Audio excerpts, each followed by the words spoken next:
And before I introduce our inaugural speaker, I want to tell you a little bit about this new workshop series that we're starting here at SESTA. This is the global approaches to multilingual digital humanities and data practices. And this is generously funded by the Global Studies Research Workshops funds. So this is, we have a, I think, ambitious goal for this workshop, and the fundamental impulse is also to go beyond what many of us perceive as the dominance of the Anglocentrism of technology, and therefore also a lot of digital humanities. But on the other hand, for some years now, there has been people doing very interesting work outside of the Anglophone world. And so what we hope to do with this workshop series is to really go forward in bridging these gaps that exist between digital humanities scholars and data practitioners across linguistic and cultural boundaries. We want to foster a global dialogue and explore innovative methodologies, tools, and practices for managing, analyzing, and interpreting digital data in multiple languages. What we want for our participants is to engage in collaborative sessions, hands-on training, and discussions, and to emerge from this workshop with enhanced skills, broader perspectives, as well as a network of colleagues committed to advancing multilingual digital humanities. So this today is our first event in this series, and we are also open to suggestions from all of you. So do reach out to us, because at the core of this is the idea that none of us covers this global diversity of languages and culture. So do get in touch, please, with ideas to me, writing to me, or around. But now I really am excited to introduce our speaker today. She's no stranger to SESTA or Stanford. She presented yesterday at SESTA. She'll present next week in a conference at the Abbasi Center. And she's been a long time affiliate, and therefore she's been here before, spending a number of intervals of time at SESTA, and always proven to be such a strong and important collaborator working on a number of SESTA projects. Dr. Fatma Öncel, this person I just sang the praise of now, also telling you more about her work. Her specialty is Ottoman social and economic history. She's an assistant professor at Başakşehir University. This is the problem of multilingualism. If I'm butchering the pronunciation, this is how it's written. And an affiliated researcher at the center here. She currently teaches at Başakşehir University in the Ottoman History Master Program. She research focuses on rural history, land questions, the Balkans, and digital humanities. And in particular, she's examining the effects of tax, labor, and property institutions on Ottoman political economic regimes. Furthermore, she's become one of the most forward-thinking voices in approaching Ottoman archive sources in the context of digital data epistemology and data ethics. The talk today is titled Multilingual Pathways in the Age, Integrating Teaching and Research Amidst Institutional Change. And please join me in giving her a warm welcome.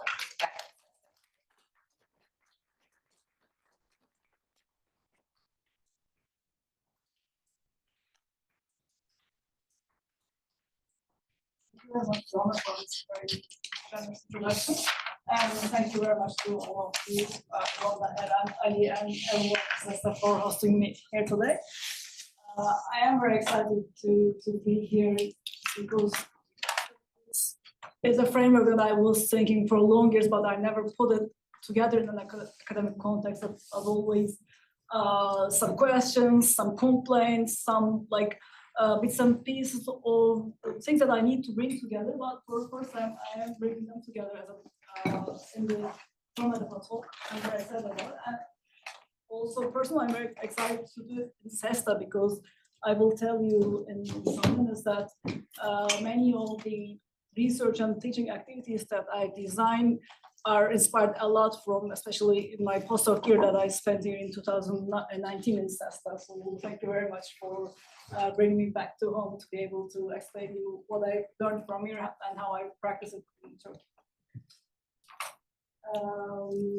So in today's talk, I will talk about how I use digital tools for my research and teaching activities in Turkey, and also for Turkish data and Ottoman Turkish data, contemporary and historical Turkish data. But I will do it in a broader framework, in a way of problematizing it to how to transfer my research experience into teaching, and how to do it while or against the crisis of humanities in the universities in general, and also the universities in Turkey. So what is that crisis? I think some of them, or maybe many of them, will resonate with you in States and elsewhere in the world now about that crisis of humanities. So the first aspect of that is the STEM versus humanities. So I try to summarize it in 3 points for based on some certain criteria, like the faculty salaries, the student enrollment, and the funding support is overwhelmingly granted to STEM departments compared to humanities in Turkey. The STEM departments are potentially having higher support due to industrial partnerships and research grants, and we have a very high proportion of students who are choosing STEM departments compared to humanities. And also related to that, we have another crisis, which is research versus teaching.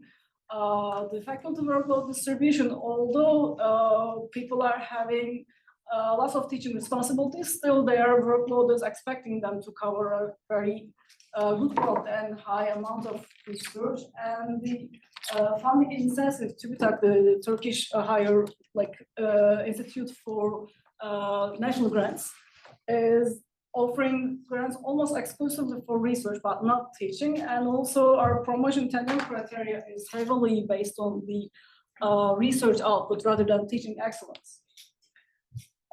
So why I'm opening up this conversation with that information? Because the humanities provides some risks and opportunities. So first I will talk about the risks if digital humanities would deepen that crisis of humanities. So I believe it may deepen that imbalance between STEM and humanities in one aspect, because if we favor STEM in the technical aspects of the research to the degree that to overshadow our humanistic core, then the resources would be drawn from humanities and it will be drained. So it will create an epistemological crisis in terms of humanities to overvalue the technical aspects of it. And also that research versus teaching crisis, I think the universities like DH a lot because it is very easy to apply to projects, and to ensure more grant fundings, the universities are supporting the DH mainly or mostly for project applications over educational use. So in these two aspects, we need to be very careful about using the digital tools. But however, I mean, as an optimistic person myself in general, but also I believe broader in the field that we are having instead the support of digital humanities for the humanities. By simply remembering one main principle, that is our public benefit role in the higher education. So I believe if we integrate our DH tools into our teaching world, and if we try to engage academic and non-academic audiences, I believe DH will open up a new horizon for the humanities to make it more stronger against those crises. Now I'd like to give you a brief context of how we apply digital humanities in Turkey, how we institutionalize it. I will not go over, of course, every research group or project. There are like abundance of good sources about them, but I will give you some brief framework. So I can say that DH activities in Turkey have been applied in the last 2 decades, mostly pioneered by historians and linguistics departments, and also translation studies is a very important part of it. The use of digital tools are primarily focused on research activities, but not that much of to teaching. So we don't have digital humanities minor program we were just discussing with Eren, or departments or grad programs. We have very few number of courses offered until now. There are a growing number of attempts for scholarly networks for bringing together researchers. So there are individual researchers and many research groups in Turkey now using DH tools for their research. And there are some attempts to, as a communication network, I would say.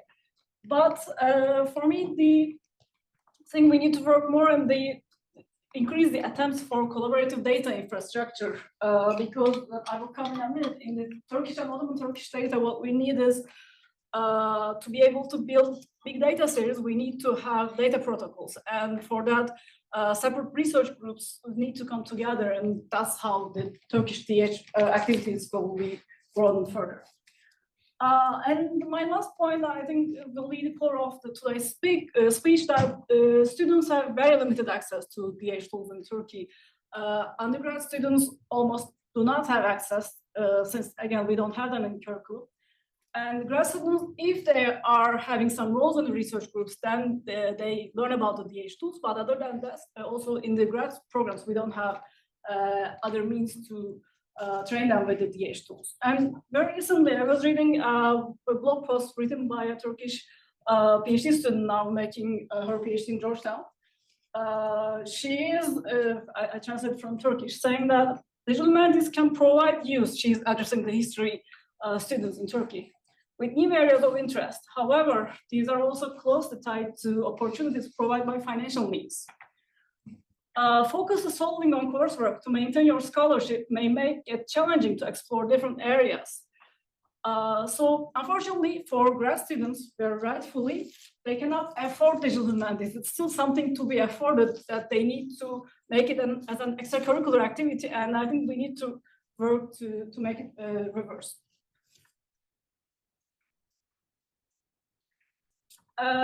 So now I will talk about how do I apply digital humanities, and why and how I need to, I had the urge to apply my research practices into my teaching activities. But first, then I need to tell you about my research. So I am mostly working on Ottoman archives with bringing different disciplines. Like I'm trained as a political scientist, and then I did history for my master's and PhD. So bridging first social sciences and with humanities, and then incorporating more data analysis, I would say. I am dealing history research mostly because I am doing economic history and economic history sources. If you attended our talk with Ali Ajol 2 days ago, and also with Jordan, economic history sources are really messy and multi-layered. So we need to apply certain quantitative data analysis methods, and also qualitative ones, in order to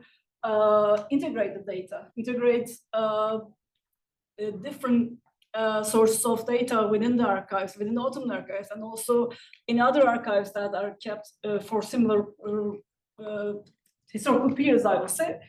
I really needed to put them together by using some digital methods, simply starting by making spreadsheets and then visualizing them, and then using some data analysis methods. So throughout my career, I worked in several research projects, and in recent years, I started supervising our graduate students in the research teams for non-English data. And I especially enjoy building a bridge between history students and engineering students to be able to make them understand each other for our data collection methods, our research methodology in general, our research questions. And also recently I had the chance to work on the use of machine learning for Ottoman Turkish transcription project that I will briefly tell you about. Here I need to mention one thing about the characteristics of the Ottoman archives, since I mentioned that I am mostly using the Ottoman archives. So one of the biggest ones among the ones we have, the Ottoman archives, is the Ottoman State Archives in Istanbul. which has 150 million loose papers and 300,000 bound notebooks in multiple languages, covering a very vast area, not only modern Turkey, but also Middle East and Southeastern Europe. And it is a very long time span from the 20th to early 13th centuries. And still, I think the Digital Humanities has a promise of inclusiveness and diversity, but it cannot fulfill this promise unless it will be incorporating the Ottoman data and Ottoman research in it, because it covers such a vast area and time period that in order to be fully fulfill a global DH promise, we need to, all of us need to work in a better coordinated way, in a cooperation, to be able to include the Ottoman research to Digital Humanities. Here I wanted to give some examples from the research projects that I've been working for. I can summarize them mostly as Ottoman history research from the 15th to 19th centuries. The time span differs. So the first ones are the project that I designed. The first ones are my master's and PhD research. They do not necessarily have digital outputs other than some database, but I did use lots of digital methods to be able to, again, articulate my data. The latter ones are my very recent projects, and they are having instead lots of digital outputs. And in next week's conference that Aloja is organizing, I will be telling about that project borderlands and property transfers and how I use some textual mining tools to understand the property transfers in Ottoman Greek borderland area. The other projects, some of them are supported by TÜBİTAK, the Scientific and Technological Research Council of Turkey, that hosted by Boğaziçi, Sabancı, and of course Stanford universities. I did mostly database creation, data integration, visualization, and mapping. And also, as I mentioned, now I'm mostly actively taking a role of training and supervising students with DH tools.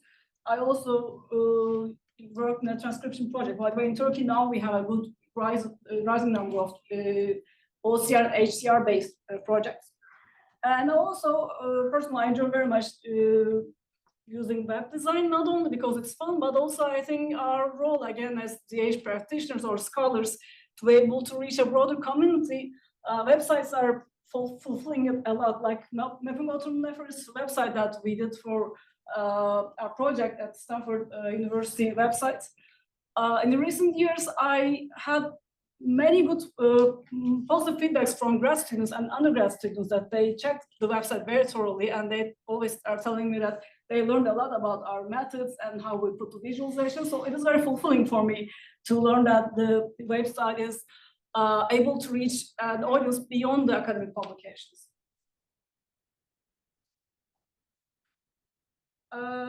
So with that research experience and with my unsatisfied desire to reach more number of students in a more articulated way, I decided to design some DH courses in Turkey. And here SESTA had a great contribution for me, because when I was here in 2019 at this very conference room, Miriam Pozner was here from UCLA, and she did a very good talk. And then I checked her syllabus, her very famous website that she is putting all the syllabus of her DH courses. And I took her Introduction to Digital Humanities course as the reference point for preparing my first syllabus. And I also gave a reference to her and contacted her to thank. It was very inspiring for me to learn from her to offer an introduction course. Then also I designed a grad course that I will tell the details of these two courses in detail.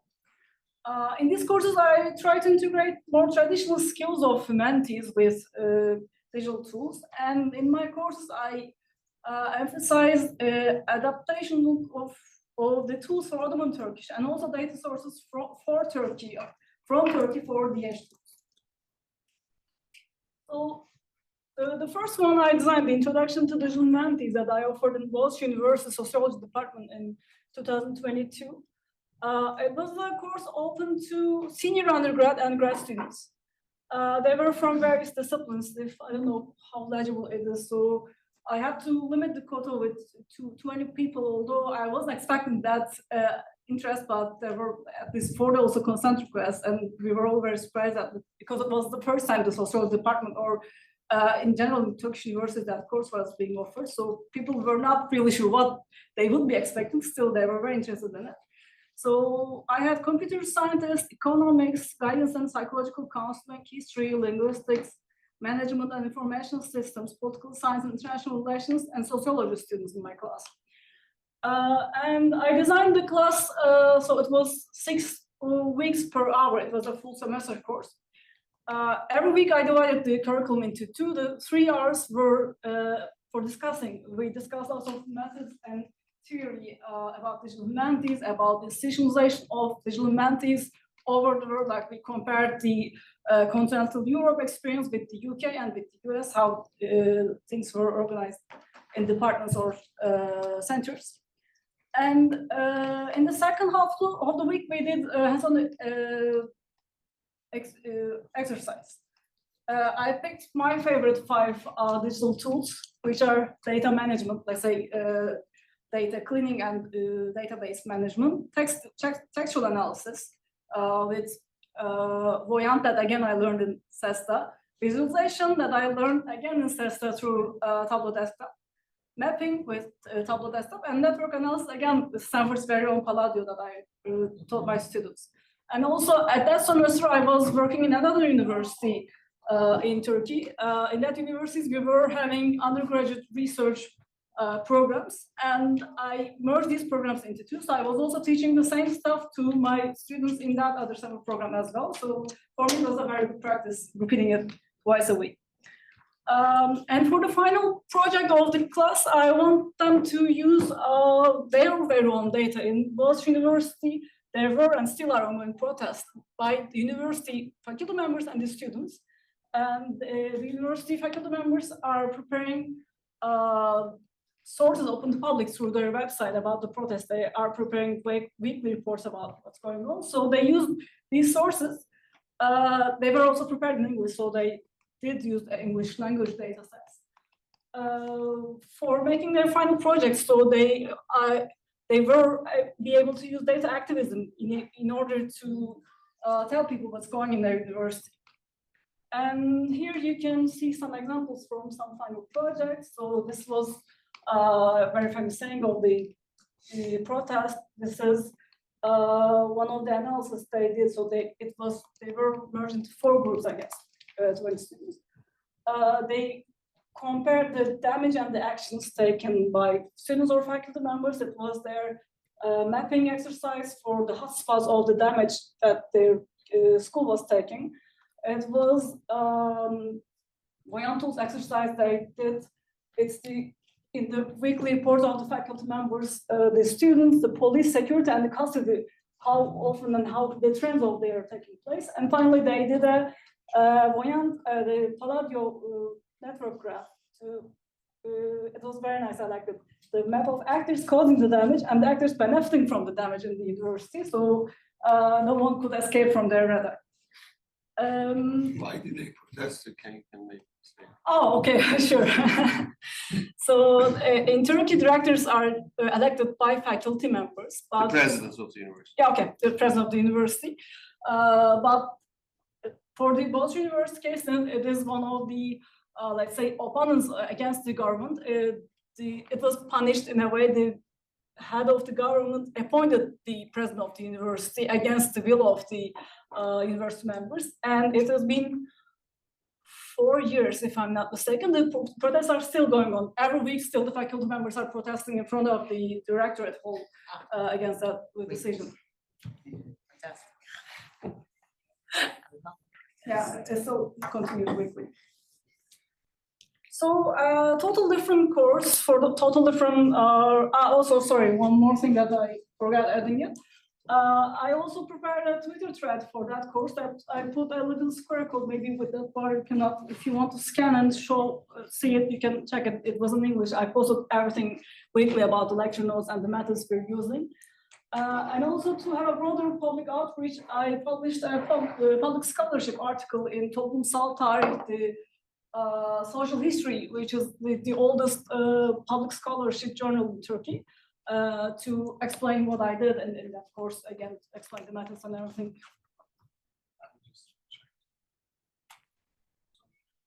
Yeah, I mean, if the group just want to scan and check, If anyone's it was interested. our weekly content in that Twitter thread.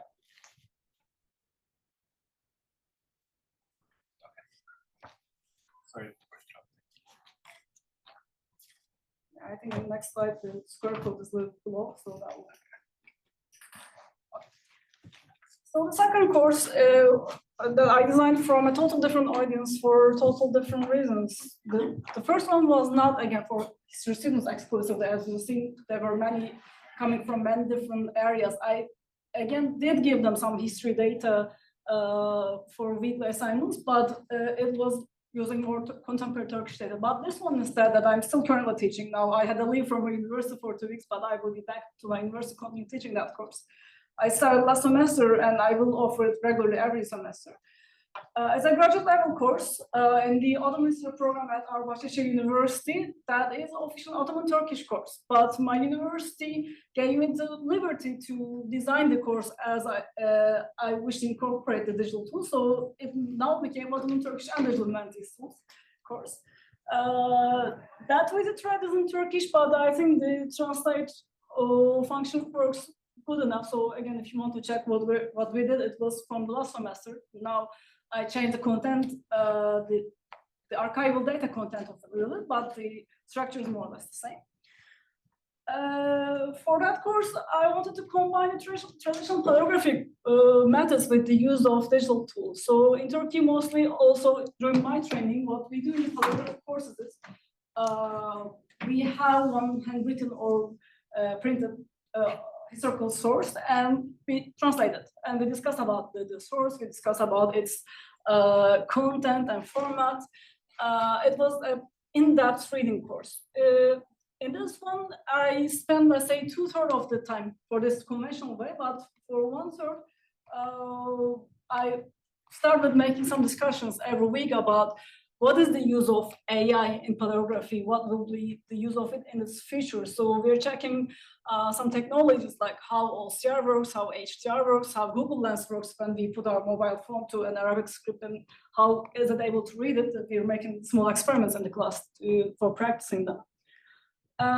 And starting from the second half of the semester, they are learning Fatma tools, which is a markup annotation tool, to study deeper or maybe not deeper, so to study their Ottoman history text in another way. So they do make the transcription of an Ottoman history source that I provide them a collection of journal articles from 1927, which is almost right before the Turkish, the change of Turkish alphabet into Latin.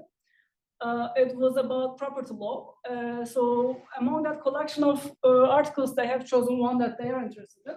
And first they did the transcription, the conventional way of making the course. And then they did analyze it in Fatma, which is first they annotated the article based on their own research questions, their own abstraction and their own categorization of information. And they analyze the frequency, they analyze the collocations, they analyze the trends in the text. And I just gave an example two graphs. It was their final project, but was also based on weekly assignments that they were taking. Can you, and sorry that I don't know this better, but can you explain what the transcription and translation? Sure. Transliteration. Transliteration. Okay. Is it just transliteration? Or, I mean, in transliteration, we have diacritics that is more special characters that are used. In transcription, we don't use those special characters. So I'm using, as a principle, I like it when it's more simple, when it's more plain. I prefer, not my students or for me, not to use diacritics unless it is necessary for the content. So basically, we should also get the basics. I mean, Okay. Ottoman Turkish is in Arabic script. Modern Turkish is in Latin script. And that happened. People don't know the Arabic script; they cannot read it. And most of the material is in handwritten manuscript, so you have to transliterate, make them in Latin, write them in Latin script, so that they are eligible and readable, and also for machine learning. And this is something that you come to university not knowing how to do. No, I mean, now there are some sort of type of high school, which is called the social science high school, which is a recent thing in Turkey. In those schools, they have in their curriculum how to learn it, but it's only, again, for that specific type of high school. Other than this, we all learn it if we want to do it for our research purposes. Ottoman history, half of Ottoman history is paleography. How to read different hands in Because Arabic. it's up to 1927. Yeah, with 1928, the alphabet has changed into Latin. Then, but still, language was also need to be reformed around 1940s and 50s. So the glossary was also old. Now we have another vocabulary, let's say. So most of the paleographic classes are for teaching. So it is a design of 2-semester course. In the first semester, I teach these printed ones. This is one of the printed ones. And in the second semester, I teach the handwritten ones because the majority is actually handwritten. The printed presses use it in a very limited way. That's why the majority of the paleographic classes is based on, and the also handwritten styles change a lot. So in every century and within every century, among different bureaus of bureaucracy, they are using different scribes, different scribal methods. So in one semester, we're trying to cover at least the most favorite ones of them. And in our graduate program, our focus is on early modern history. So in modern time, they had another scribal methods, but I am mostly focusing on the early modern ways in my courses.